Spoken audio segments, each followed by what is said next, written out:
Olá, boa tarde, boa noite, boa madrugada, bom dia para vocês que estão aí nas diferentes partes do Brasil, do mundo. Meu nome é Adriano, eu faço parte da organização do Congresso Internacional de Pesquisa sobre Anarquismo, que está acontecendo aqui em São Paulo, vai acontecer agora entre os dias 8 e 11 de novembro. Se trata do terceiro Congresso Internacional de Pesquisa sobre Anarquismo que está sendo realizado. A gente teve duas edições anteriores, uma edição na Argentina, que foi o primeiro congresso organizado pelo CEDINCE, e o segundo congresso organizado no Uruguai. Então a gente está seguindo nessa tradição e esse esforço de tentar disseminar as pesquisas sobre o anarquismo, disseminar essa reflexão que tem sido construída, né, ao longo dos últimos anos por militantes de diferentes partes da América do Sul e também da América Latina e do mundo, né? A gente hoje está iniciando as atividades com o companheiro Uri Gordon, que vai fazer essa fala online, e a gente vai ter, ao longo dos próximos dias, uma programação bastante cheia, né? Teremos uma mesa presencial hoje, na USP, na ECA, no auditório da ECA, que é um espaço que vai acolher algumas das atividades, e a gente vai também realizar o congresso em algumas das salas. Quem quiser saber mais informações sobre a programação, aqui nesse QR Code a gente tem o link direto para a programação, né? Então vocês conseguem acessar, apontando o celular para a imagem, conseguem acessar o restante da programação. Então, agora às 12h30, das 12h30 até umas 3h30, provavelmente, cerca de 1 hora de atividade, a gente vai ter esse painel virtual, intitulado Recovering Fredy Perlman, Anarchist Social Theory, que vai ser uma exposição em inglês, e a gente vai ter depois a tradução para o debate. O Uri Gordon já se comprometeu a fazer uma fala mais lenta, né, para as pessoas poderem acompanhar, e a gente também depois pode esclarecer ao longo do chat, né, quaisquer dúvidas que vocês possam vir a ter, a gente vai esclarecendo as dúvidas e eventuais, vai responder os comentários depois, e às 5 horas, oficialmente, a gente tem a conferência de abertura, né, do Congresso, com a fala da Cristina Lopreato, uma historiadora, companheira anarquista de Minas Gerais, que vai falar sobre anarquismo, memória e pesquisa. Então, são as duas atividades programadas para hoje, e amanhã, como vocês podem acompanhar na programação, tem uma série de outras mesas que vão acontecer online e presenciais. Bom, só para introduzir, a gente, desde do encontro, né, os encontros do Congresso Internacional de Pesquisa sobre Anarquismo, tem ocorrido a cada 3 anos. A gente, enquanto Biblioteca Terra Livre, né, eu como um dos membros da biblioteca, a gente tem participado das 2 primeiras edições, e surgiu na conversa com os companheiros da Argentina, companheiras da Argentina e do Uruguai, ao longo dos últimos anos, a gente tentou trazer esse projeto, né, essa ideia do Congresso também para o Brasil, pensando que a ideia do Congresso é exatamente fazer com que as ideias circulem, e não só pelos países hispanohablantes, mas também aqueles de língua portuguesa, e agora também a gente vai ter a oportunidade de ouvir o Uri, e vai ter outras pessoas que falam inglês, né? Então acho que isso faz com que o Congresso se torne ainda mais internacionalista. A ideia para a gente é que esse projeto se expanda, né, que a gente consiga envolver cada vez mais pesquisadoras e pesquisadores sobre o anarquismo, e militantes também, para conseguir, de alguma maneira, dar essa visibilidade que é importante, né, para as ideias anarquistas, muitas vezes escamoteadas dentro da universidade. A Biblioteca Terra Livre, desde 2011, tem realizado, né, uma série de eventos acadêmicos, em 2011 com o Congresso sobre o Élysée Reclus, em 2012 sobre educação libertária, as escolas modernas do Brasil, em 2013 sobre ciência e anarquismo, em 2014 sobre a IT e a Internacional e o aniversário do Bakunin. Em 2022, a gente retomou 2021, a gente tomou as atividades com o Congresso Internacional sobre o Piotr Kropotkin, e depois o Congresso sobre os 120 anos da Escola Moderna. Então tem sido um esforço de fazer com que as ideias não só estejam dentro dos espaços militantes, mas também que a gente possa ocupar os espaços acadêmicos para realizar essa difusão, né, da memória anarquista. Eu vou agora trazer a as duas pessoas que vão nos acompanhar ao longo da atividade hoje, que é o Uri Gordon.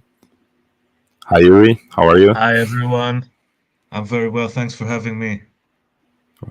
We appreciate you're here with us. E também a Nina, que vai fazer a tradução das perguntas que forem surgindo no chat ao longo a gente vai participar do debate, então ela vai traduzir o debate. Certo.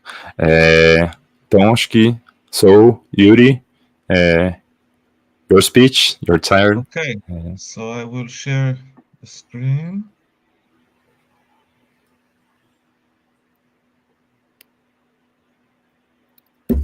Okay, so you can see my screen sharing now? Yes. Yes, perfect. Okay, everyone. So thank you very much for having me. It's really a great honor to be doing the kind of first virtual presentation as part of the third Congress of Research on Anarchism taking place in Sao Paulo. And it was very, very nice to hear about this opportunity, and I was very glad to offer my participation in order to also strengthen the connections, to strengthen the networking between researchers on anarchism on both sides of the Atlantic. And I wanted also to present to you the Anarchist Studies Network, which is officially part of the Political Studies Association in the UK. We have already had 7 international conferences. The last one has been in August this year. And if you go into this website, you can see links to all the program there. And I also wanted to show you there is yes, if I can I'll just put this in the chat now to let you know how to join the email list of the Anarchist Studies Network. So this is the address you can send an email to. It's asn-subscribe@listsactivix.org, and you can get the updates on what's going on our side of the ocean. We also have a Facebook page. You can see we're already advertising here this conference in Sao Paulo. Of course, we have put it prominently, and I know that at least 2 of your comrades, Felipe Correa and Guillermo Ferros, are with us, have been shown presence of the Facebook page. So this is also somewhere we can, I regularly update it with new research on anarchism in all languages, and I look at what comes out, and you can keep your hand on the pulse. And just also to plug the Anarchism Research Group operating in Loughborough University, which has a new series of podcasts, and they have their own YouTube channel. This is not connected to the specific, it's not the same as the Anarchist Studies Network. The network is kind of an international network. This is kind of a group that sits in one university, which is also work that is worth looking at. So that's just by way of strengthening these networks. And again, I think it's really impressive what's going on in terms of the development of research on anarchism in South America and Latin America. And it's very impressive and amazing to see a conference like this happening in Brazil with people from all around the continent. And I hope that the links between researchers around the world will continue to strengthen, and I invite you to be in touch. I will also put my email in the chat if anybody wants to be in touch with me after the presentation. And this is my email, and you can get in touch with me. Okay, so I'm going to move to my presentation now, which is on Fredy Perlman's anarchist social theory. I don't know if people listening to this are familiar with Perlman, who has even heard of him, but I think that it's really a shame that there has been very, very little written about Fredy Perlman's work. Although I would argue that next to Chomsky and Bookchin, Perlman is the most influential anarchist writer, North American anarchist writer of his generation. The kind of the prophet of anarchist maximalism and primitivism, and one whose vision, I think, of anarchism is much more expansive much less limited than the visions of either Chomsky or Bookchin. And there's a good article by John Moore comparing the three figures. It's called Prophets of the New Millennium. This presentation is based on an article that I've completed about Fredy Perlman that is about to be published in Anarchist Studies journal. And hopefully also a Portuguese version of this will appear. I will suggest it for translation to Revista Estudos Libertarios, which has also published my previous piece on prefigurative politics recently has been published. And you can ask me about that or about the rest of my work if you want to in the question time. Okay, so, Fredy Perlman, for those who may be familiar with him, is probably familiar, for his many writings, and you can see on the Anarchist Library a lot of his stuff. Some may actually be translated into Spanish and Portuguese, but not a lot. And most of his kind of name recognition comes from his connection with a kind of anarcho-primitivist current. And on the back of his most well-known book, Against His Story Against Leviathan, and here you can see kind of a caricature of Perlman, emulating that kind of cover piece of Thomas Hobbes's Leviathan, yes? And the purpose of this presentation is actually to show Perlman's earlier work in the late 60s and early 70s. And my argument is that, and here Perlman is seen with his partner Lorraine in the printing press, in the Detroit Printing Cooperative, where they mostly operated. And my argument is that if we look at Perlman's earlier work, that actually his more important and earlier and more lasting contribution to the current anarchist revival was not through his later primitivism, but with his earlier formulation of an anarchist maximalism, the idea of an approach, a critique of domination as a totality, which is looking not just at state and capital, but at multiple intersecting regimes of domination, coupled with emphasis on direct action, on the practical realization of experimental alternatives, and on affinity in organizational terms. And I think that Perlman has, probably been the most influential writer on the more sort of, you can call them post-left or kind of newer radical currents, especially in American anarchism. So the whole list of writers from, people like Bob Black, Wolfie Landstreicher, of course the primitivist Zerzan and so on, but also, people like the whole kind of insurrectionist tendencies, crime thing, everything that's really, the Curious George Brigade, like everything that's happened in American anarchism and increasingly in kind of Western European and in global anarchism that is not within the kind of standard or older school kind of federation format or syndicate format. The whole kind of these kind of post-leftist tendencies in anarchism, I think they owe massively to Fredy Perlman. And that's often acknowledged by some of those authors. And yeah, I mean, I think it's kind of amazing that compared to his really important legacy for anarchism, Perlman has had almost no scholarly interest in him. So I want to look just in this short presentation, and all the details are in the paper, so I'll go through this quite quickly, at Perlman's kind of writings around the 60s and 70s, late 60s, early 70s. So I look at his work on the events in France that he participated in. I look at his work on C. Wright Mills, on student organizing in the US, and finally, I look at his work that is the Manual for Revolutionary Leaders, which is a sort of a quasi-Machiavellian parody on the vanguardism of the New Left. So my argument here is that, in order to understand Perlman's politics and Perlman's anarchist social theory, we have to look, first of all, at his pivoting point, at the he accidentally sort of participated in the events in Paris in '68, and he was part of the Workers' Student Action Committees at the CNCA.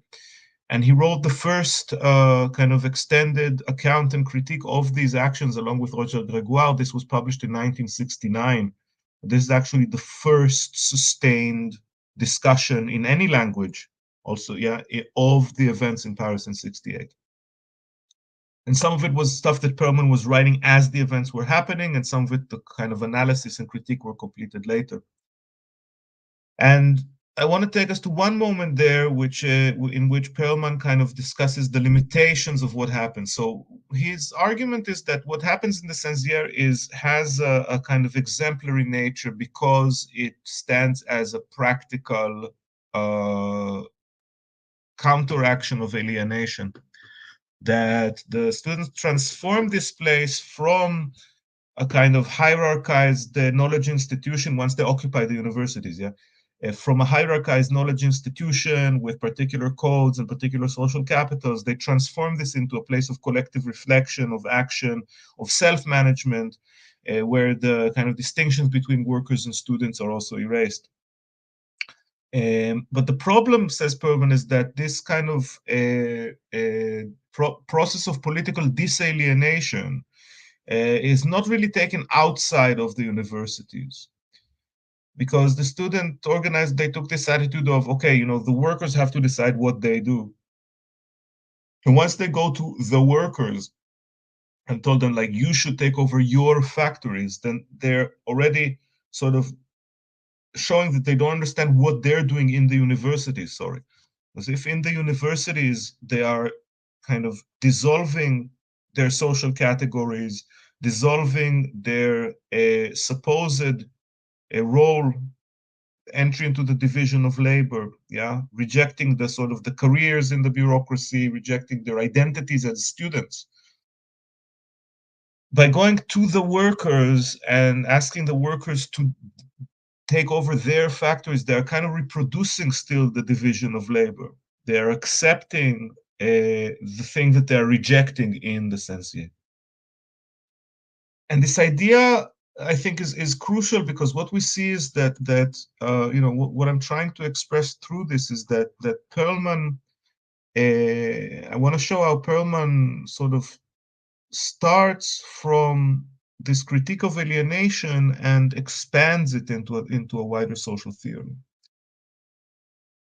In order to understand this perspective for the student worker action committees, I want to take us back to Perlman's translation of the book Essays on Marxist Theory of Value by Isaac Illich Rubin. This was a book that Perlman translated along with his supervisor in Belgrade.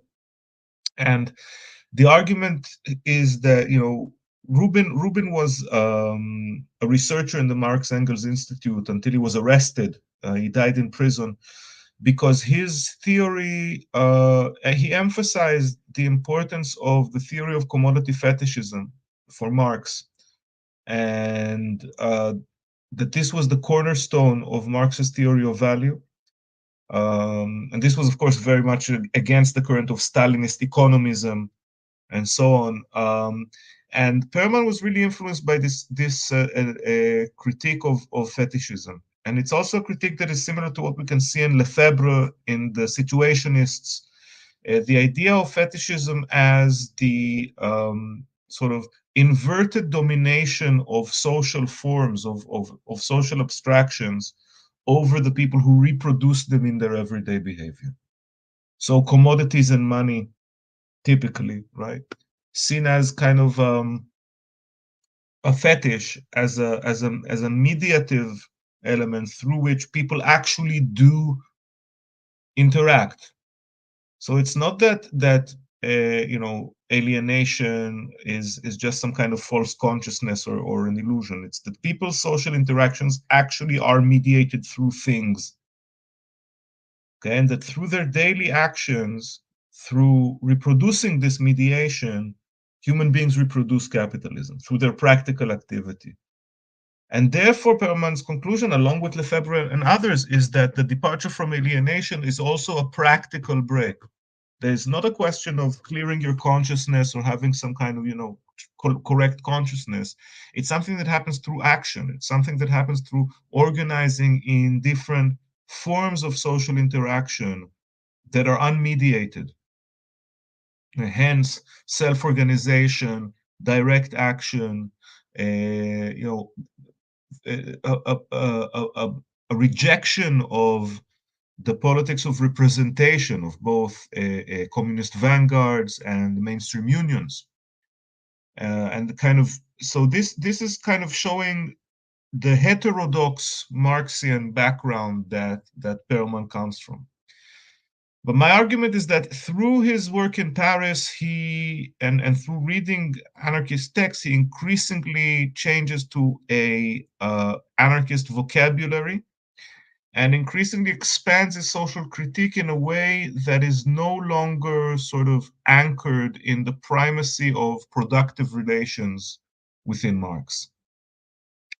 And in the paper, I trace how following 68, and coming from this background, by the way, in his translation, in his preface to the translation, Perlman is also the first scholar, as far as I know, to extensively deal with Marx's 1844 manuscripts in relation to value-informed theory.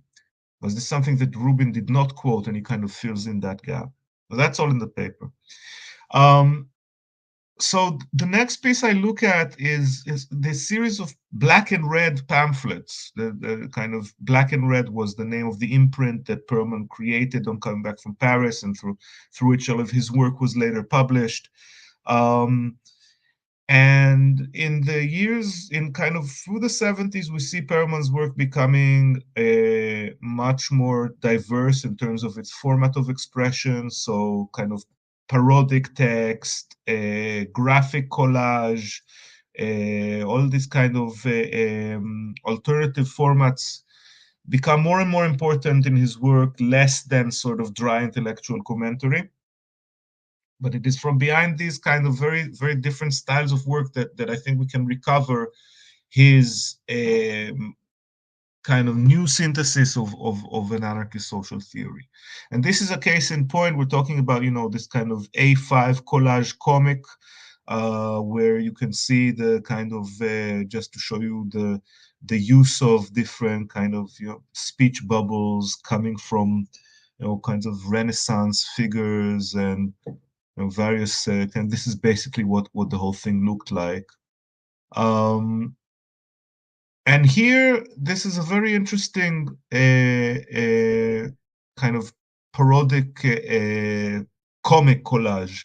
There's like Satan's avatars are like the new student chapter in a university, and they try to organize something. And their kind of attempt to organize a student strike is presented like an episode in what's a bigger cosmic battle between Satan and God. So the organizers are Satan's avatars, and they discover that God is going to replace religion with logic, with reason, in order to kind of say Satan's gift of reason is something that God is turning into a new means of repression, in order to put everyone in a bureaucratized society and so on. So that's kind of the cosmic backdrop. And then there's in the micro, they try to organize a student strike.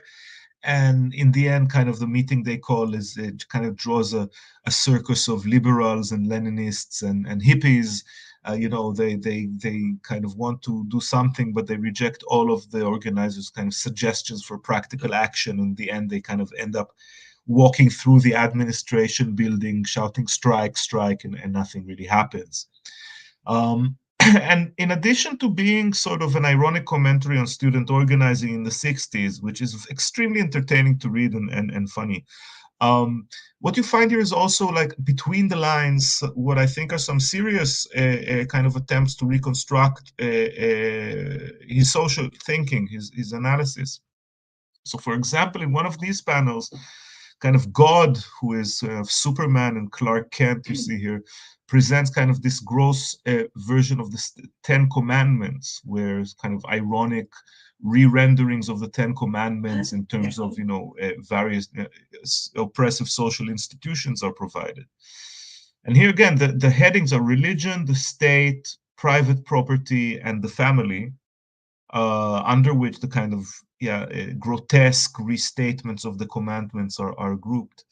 But what we see here is that in a similar way to a statement that appears early on in worker student action committees, these groupings of institutions are, there's nothing here that gives primacy, analytical primacy, to private property or labor or productive relations.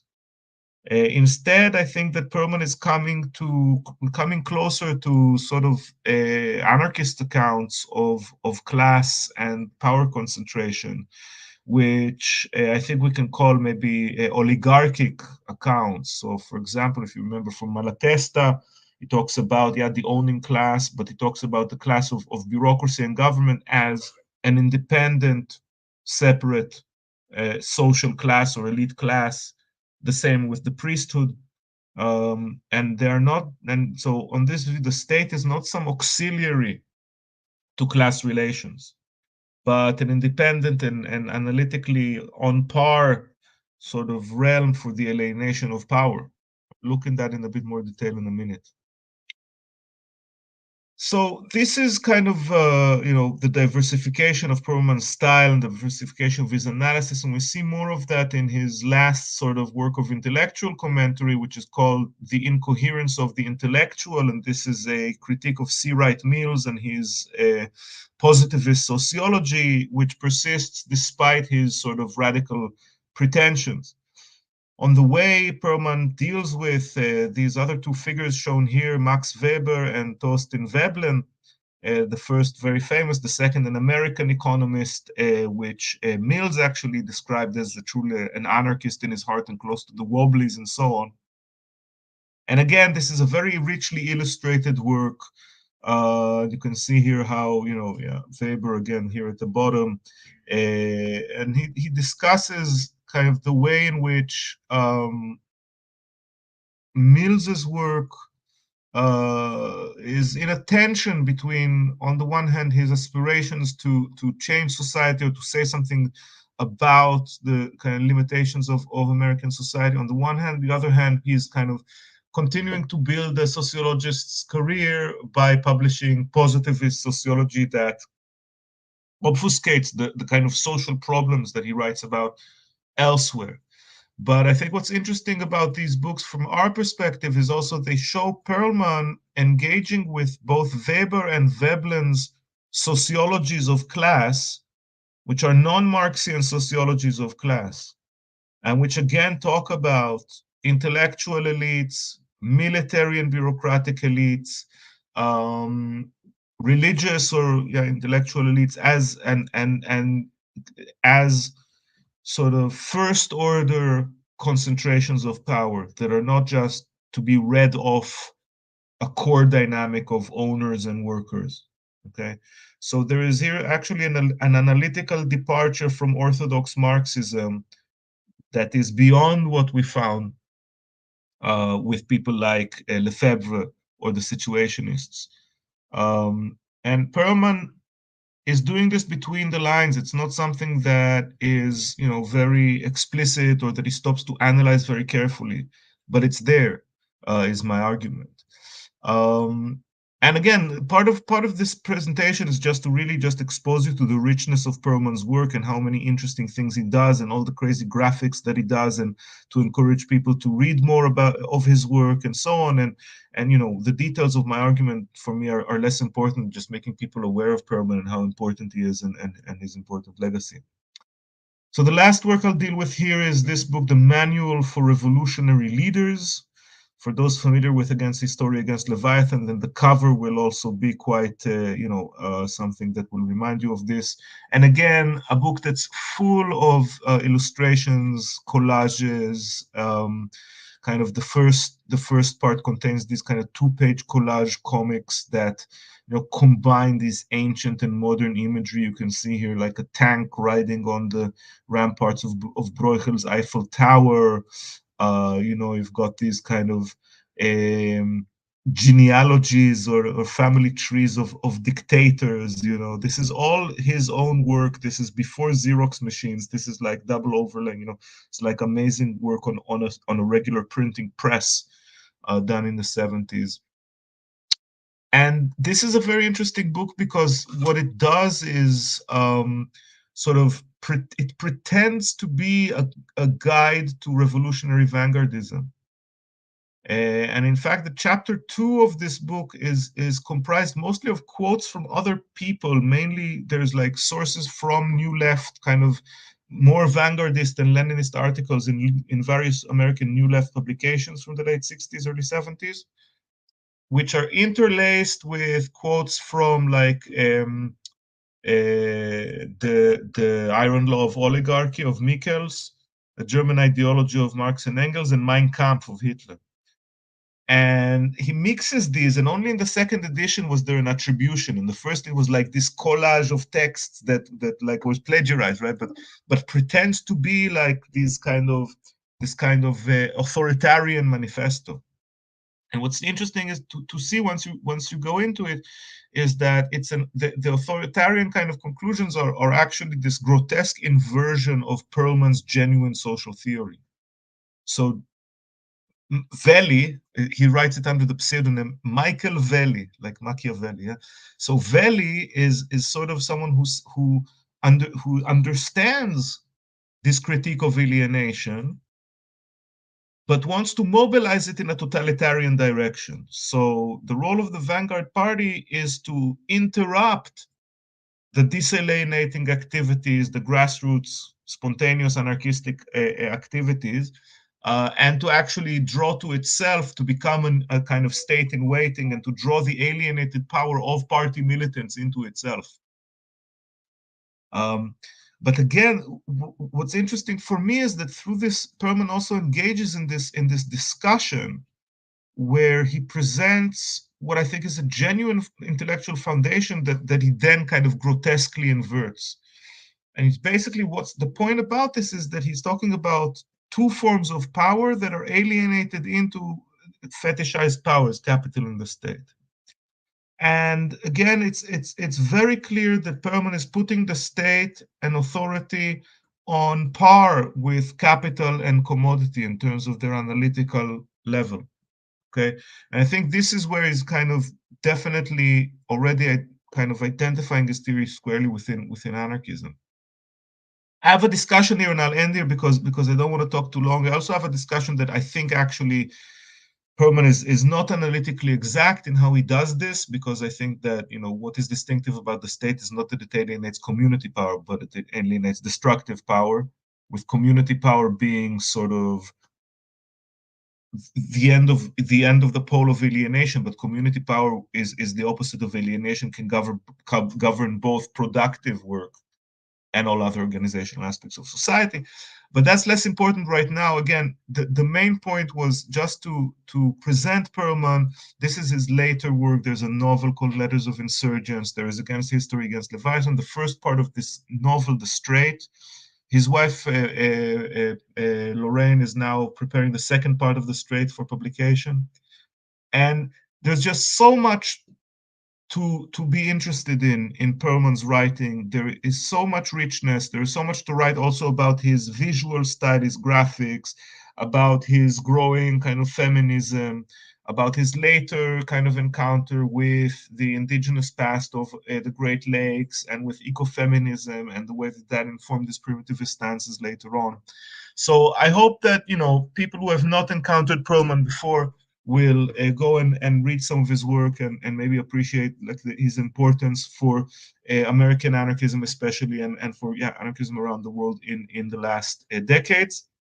And as I said, the paper itself is one that is about to be published in the journal Anarchist Studies, and I hope that a Portuguese version will also be available soon after that. Okay, so I've spoken for about 20 minutes, I think, so I ought to stop now and give some room for questions. Thanks, Uri. Yeah. Bom, primeiro, acho que o pessoal no chat estava colocando, né, em relação à tradução, dizer que, a princípio, o Congresso seria exclusivamente presencial, então foi uma questão de impossibilidade de algumas companheiras e companheiros da Argentina e de outras partes do mundo de virem, inclusive o Uri Gordon.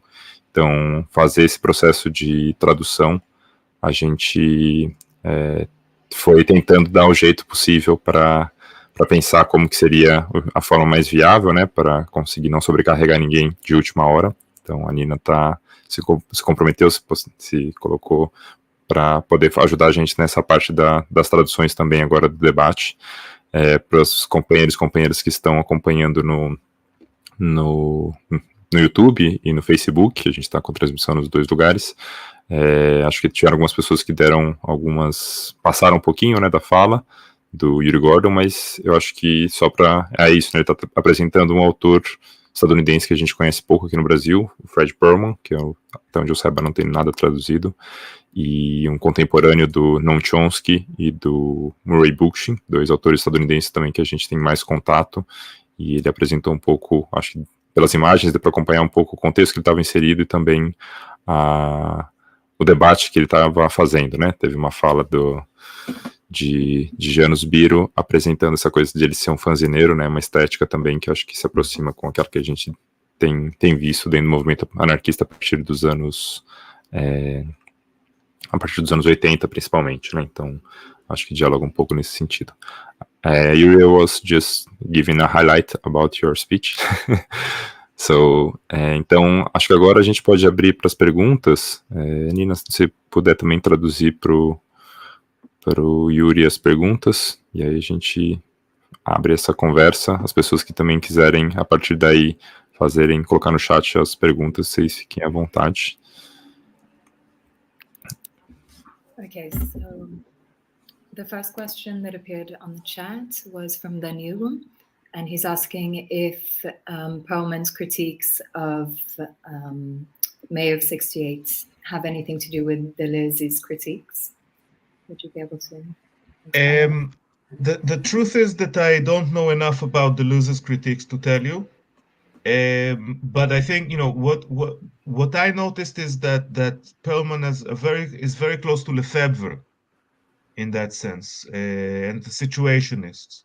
Now I know that Deleuze was also sort of kind of semi-involved in that, but I can't tell you specifically about '68. But I think it's like the critique and the material. It's really from an insider's perspective as well. It's important to emphasize that Perlman and Gregoire are writing as activists. They're writing as people who directly experienced this uprising, and they are reflecting on mistakes made by their own group from a sort of grounded perspective. It is not. It is also like the book also contains a sort of account of events and tells a lot of stories about how things happen and also about the aftermath and so on. Is a very sort of insider view of the '68 uprising. Is very recommended. This is also, it's available online. The whole thing is available in English on the Anarchist Library.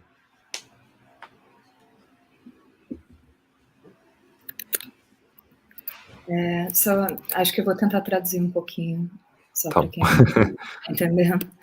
Só em termos gerais, a resposta foi que a perspectiva do Perlman é uma perspectiva muito de dentro, e que ele e os companheiros dele estavam escrevendo muito de dentro dessa experiência de militância e refletindo sobre os próprios erros dentro dessa experiência. Aí, acho que é mais ou menos por aí. E também que acho que o Uri não conhece tanto do Deleuze, ele acho que tem mais ligação com o próprio Henri Lefebvre, né, que é também um dos autores que viveu mais de 68. This next one is for myself.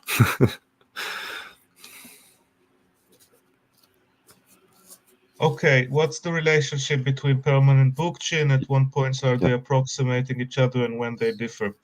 So this is a point that I also didn't mention in the presentation, but I think they're very different. I mean, to me, first of all, Perlman does. I mean, I think we in the late '60s, early '70s. Here's the thing: Perlman is still has a kind of post-scarcity expectations. So you see phrases both in we call in the Confessions of the SDSers, in the kind of parody of the thing, and in the Manual for Revolutionary Leaders, where Perlman is basically still expects that, you know, the development of the productive forces will support the development of social struggles.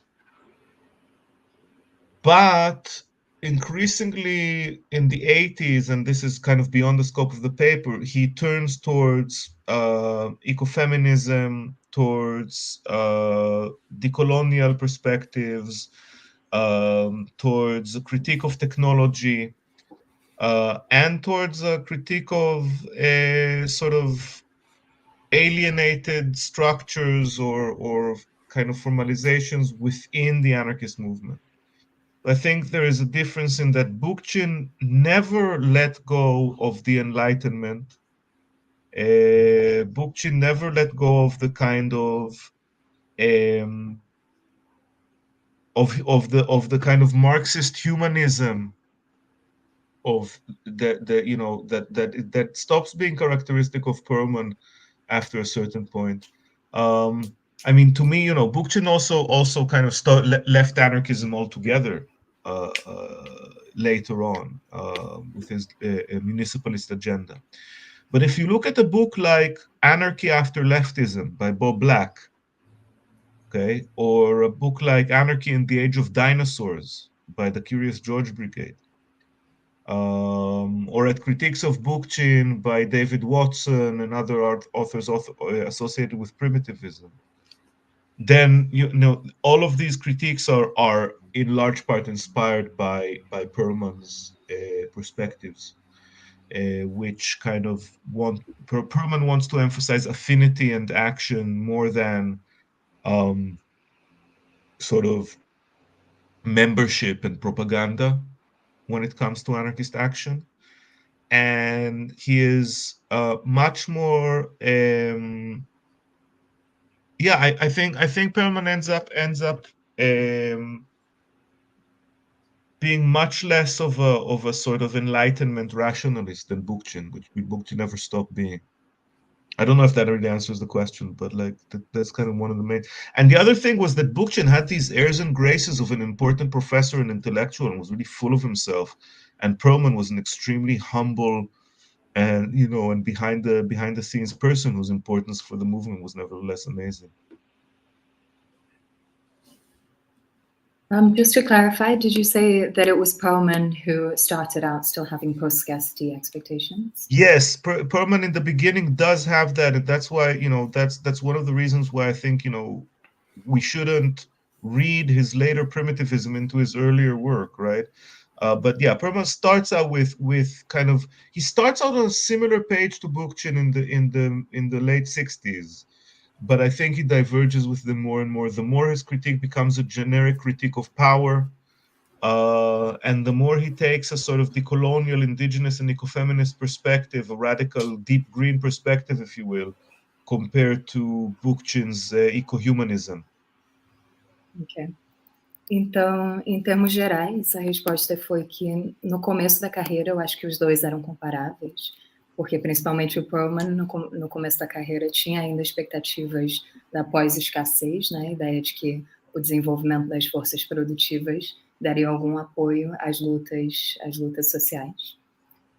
Só que a principal diferença é que o Perlman, ele depois vai se direcionando mais para o ecofeminismo e as críticas decoloniais, e também as críticas da tecnologia, em relação à emancipação social. E aí o Uri vai fazer o contraste de que o Bookchin, ele nunca se desapega de um pensamento iluminista, nunca se desapega de um humanismo marxista. Tanto que o Bookchin depois renuncia ao anarquismo. Aí, deixa eu ver. Aí um dos últimos pontos foi também que tinha uma diferença de personalidade entre os dois, né? Que o Bookchin tinha todo um ar de pretensão de ser um grande intelectual, de ser um universitário, enquanto o Perlman sempre foi alguém mais, assim, mais humilde. Então tinha uma diferença na forma em que as ideias eram colocadas. Tem alguma coisa a acrescentar, Adriano? Acho que não. Tá. É isso. I'm looking here at the comments, and I see a few more things that. Okay, but here we're going with Veblen. So Webless. Veblen, yeah. So with Veblen, it is C. Wright Mills who considers Veblen. He calls him an intellectual wobbly. He said, and he characterizes him as a syndicalist. I mean, Veblen was not like, he didn't identify as an anarchist, but for Mills, he represents sort of the stance of an intellectual wobbly, of someone who is not part of the academic priesthood, who is able to look at society very critically. And I think Perlman has much more respect for Veblen than he does for Max Weber, for example.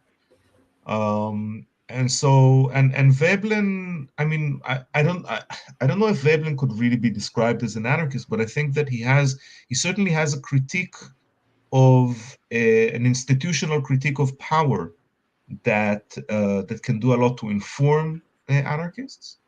And I think that his sort of affinity is it's not an explicit political affinity, but it's sort of something that comes up in Mills's treatment of Veblen, and which Perlman kind of works with. And again, you need to kind of look at this whole book, the incoherence of the intellectual, to replace that. But I think my point would be that Perlman is open to Veblen's kind of non-Marxian sociology of class. And that is one of the influences that show him sort of moving from his initial heterodox Marxism to an anarchist position that no longer centers a productive relations in its fundamental class analysis.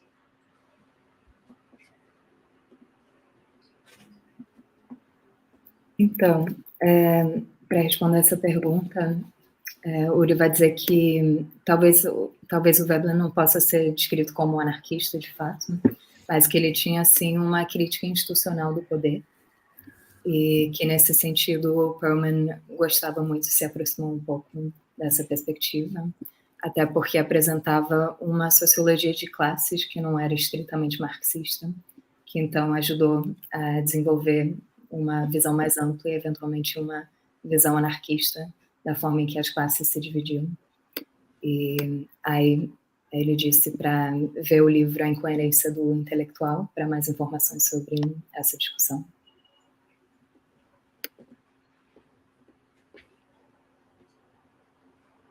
So this is available in Portuguese, The Reproduction of Everyday Life. Yeah.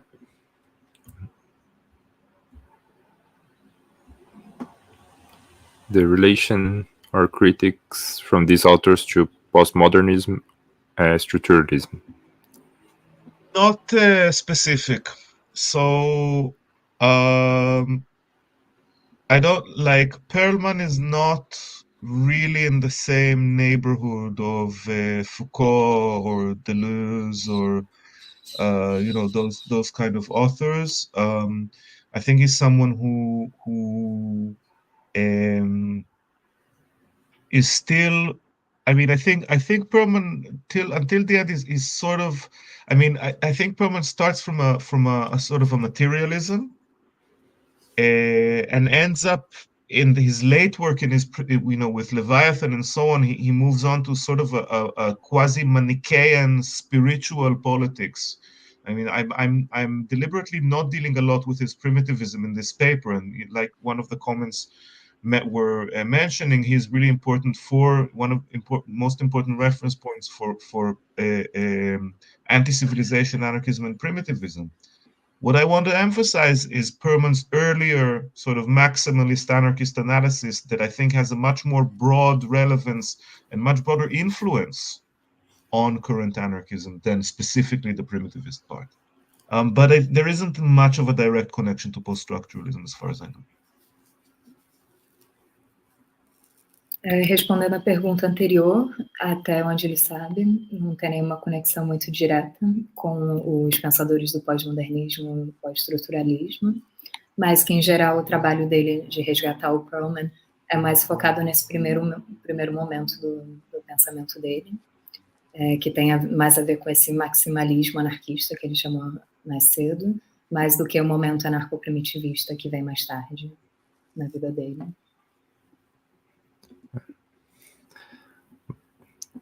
But can you answer or try to answer this one?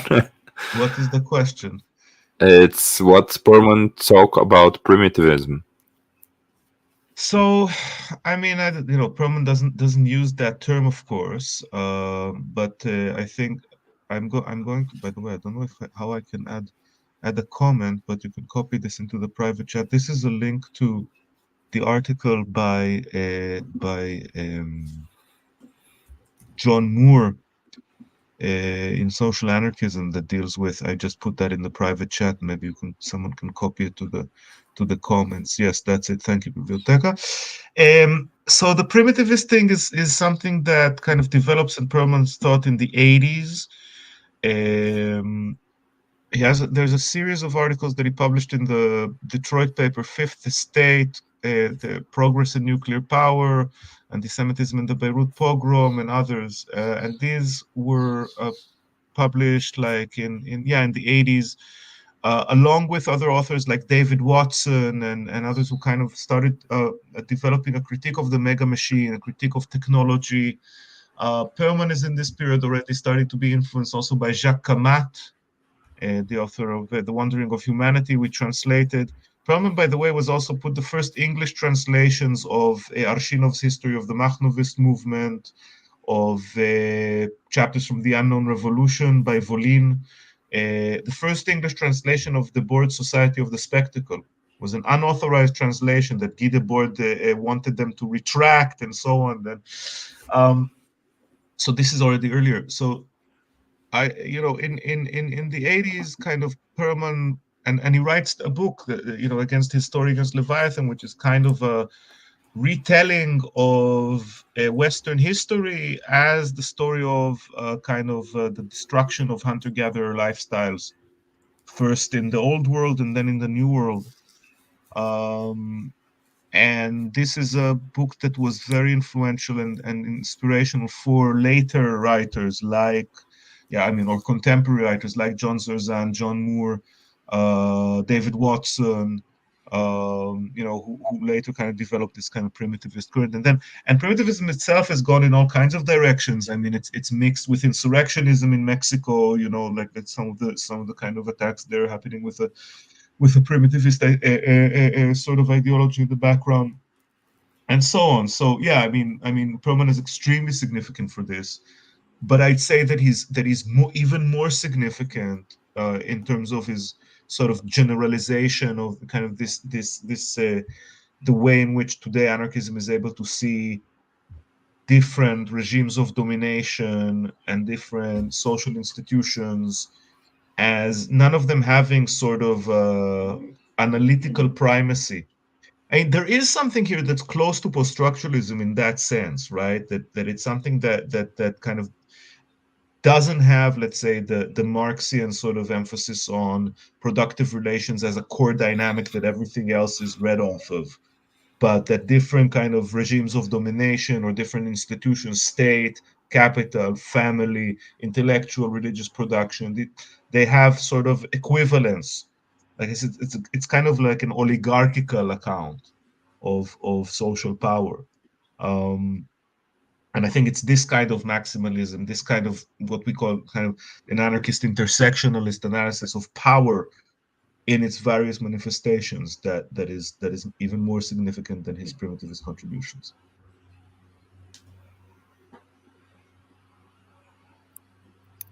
Vou começar com o final da resposta, que foi retomar a pergunta sobre o pós-estruturalismo, que o que ele vai dizer é que, na verdade, tem uma aproximação, sim, no sentido de descentralizar a pegada marxista do capital sempre no centro da análise, sempre com uma primazia na forma de analisar a sociedade. Aí, mais cedo, ele retomou aquele livro sobre o Leviatã, né, que o Perlman escreve, em que ele vai retomar toda uma história da sociedade ocidental e meio que recontar. Aí eu acho que é a partir daí que ele vai depois desenvolver o pensamento primitivista. E essa parte eu não peguei tanto, Adriano, se puder contribuir, mas ele apontou também que ele foi uma das pessoas que traduziu para o inglês muitos dos livros iniciais do primitivismo e também um dos livros do Guy Debord, do situacionismo. Eu também acho que... sorry, go on. No, say.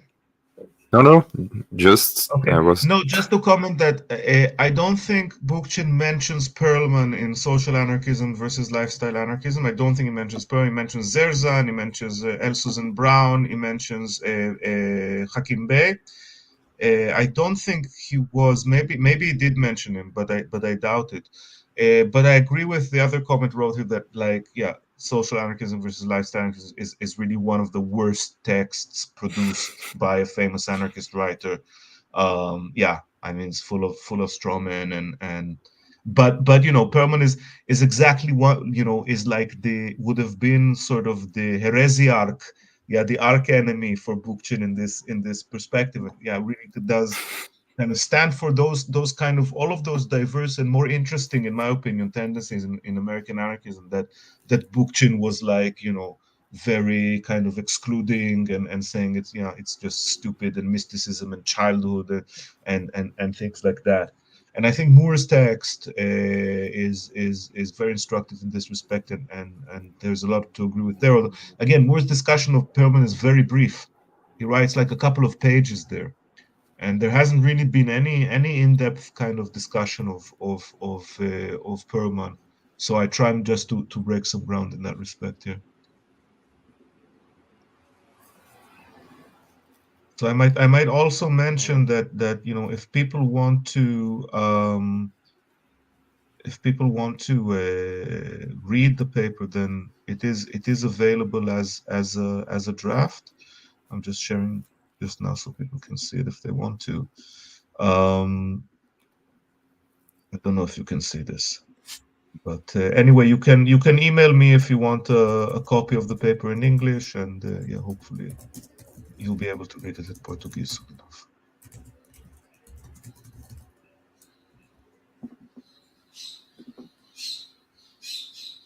Para traduzir essa parte, ele diz que esse artigo está disponível, se alguém tiver interesse em ler, e que vamos compartilhar aqui no chat. I see we are popular enough to already start attracting spam. Yeah.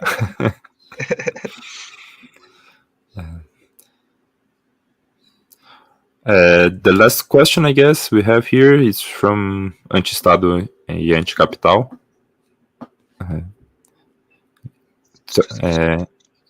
Answering about, asking about Bookchin and the critics that he made to anarchism.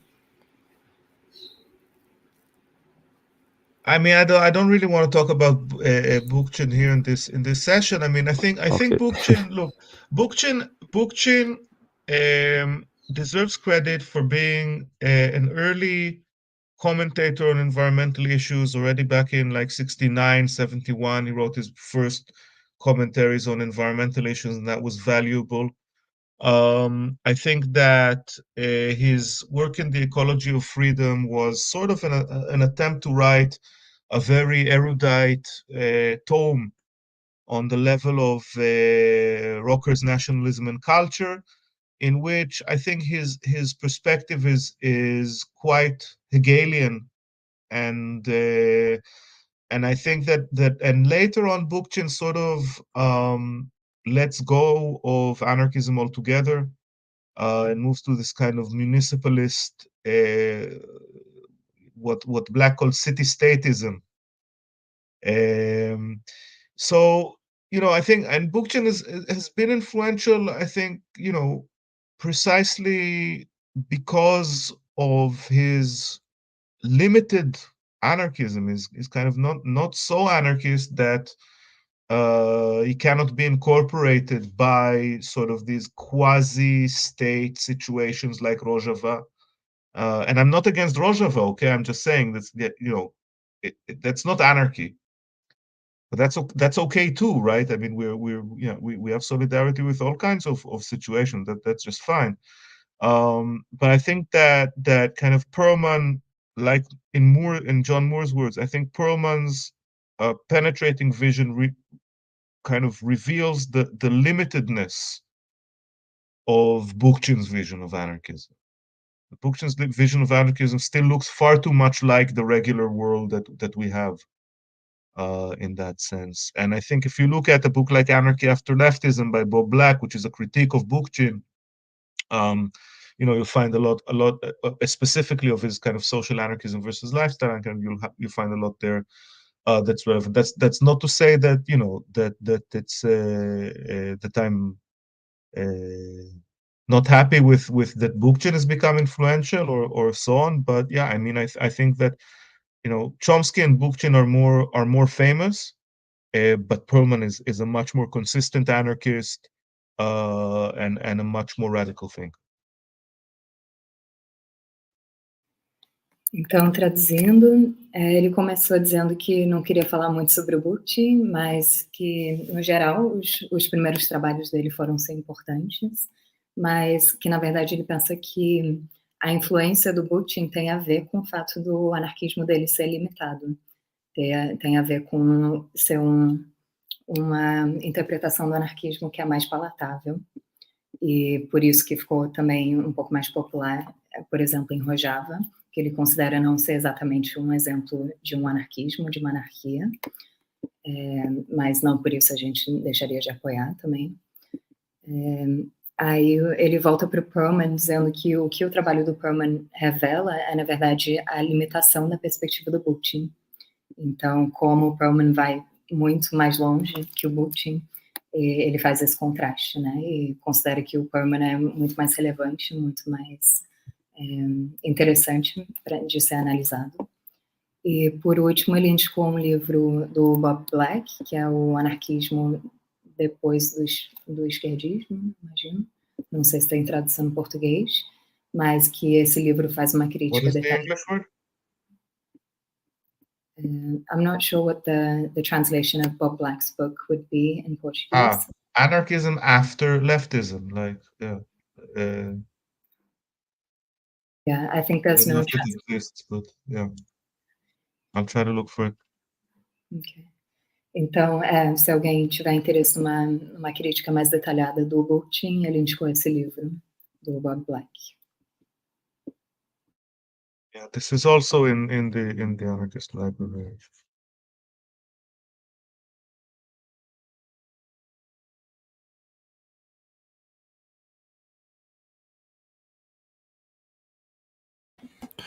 I guess this is it. Ok.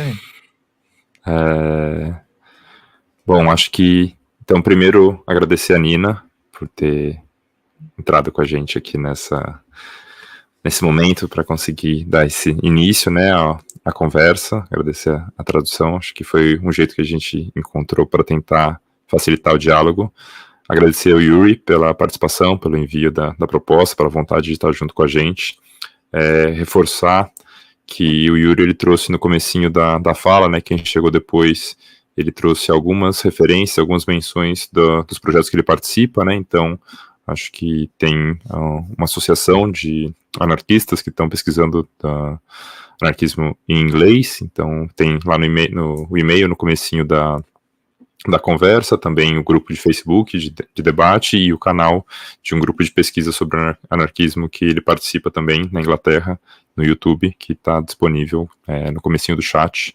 Para quem tiver interesse, depois a gente também deixa essas referências nos comentários. O vídeo, assim que a gente finalizar, ele vai ficar disponível online. Então, as pessoas que quiserem acompanhar, depois é possível acionar a tradução simultânea do Google e usar o tradutor para português. Isso facilita um pouco a interpretação, né, acompanhar a fala que o Uri fez. E também dizer para o público, né, para as pessoas que estão acompanhando a gente, que nas próximas manhãs, todos os dias pela manhã, a gente vai ter mesas que estão compondo, né, o painel virtual do Congresso, que vão ser faladas principalmente em espanhol. As falas em espanhol não terão tradução, a gente vai solicitar para todos os participantes que falem também em um espanhol mais espaçado, para que o público que fala português possa acompanhar e participar da conversa. E o interesse é que seja isso, né? Acho que a gente reviva esse internacionalismo, essa prática de tentar se esforçar para que as pessoas consigam falar nos seus idiomas natais e a gente também conseguir garantir a possibilidade da troca e do diálogo. A questão da língua é sempre um desafio, mas o esforço é para que a gente consiga também garantir o máximo da possibilidade de estabelecer vínculos e conversas. Uri, I'm happy to see you once again. Yes, likewise. I guess. Thank you very much to everybody who participated, and thank you also to Danilo for his nice comment, and appreciate also anybody who's come into contact with my work in Portuguese. And yeah, come and network with the Anarchist Studies Network, and join the email list and follow, and we will be following what's going on in the conference with a lot of interest. I know that a lot of people do understand enough Spanish or Portuguese to also enjoy the conference from outside of South America. So good luck with the rest of it, and I hope you have a very, very fruitful and fulfilling encounter for everybody in the next days. Nina, alguma palavra? Só um convite aberto às pessoas a acompanharem o trabalho do Anarchist Studies Network, que é essa rede de pesquisa que o Uri faz parte, internacional também, e ele desejou boa sorte, assim, para o Congresso todo. Acho que é isso. Obrigado, então, pessoal. E lembrando agora todos e todas que agora às 5 horas a gente vai ter presencialmente a conferência de abertura, Anarquismo, Memória e Pesquisa, com Cristina Preato, no auditório Freitas Nobre, na ECA, na USP. Então, quem estiver por São Paulo, quiser dar uma corridinha para lá, a gente se encontra daqui a pouco. É isso. Um beijo e um abraço para todo mundo. Até.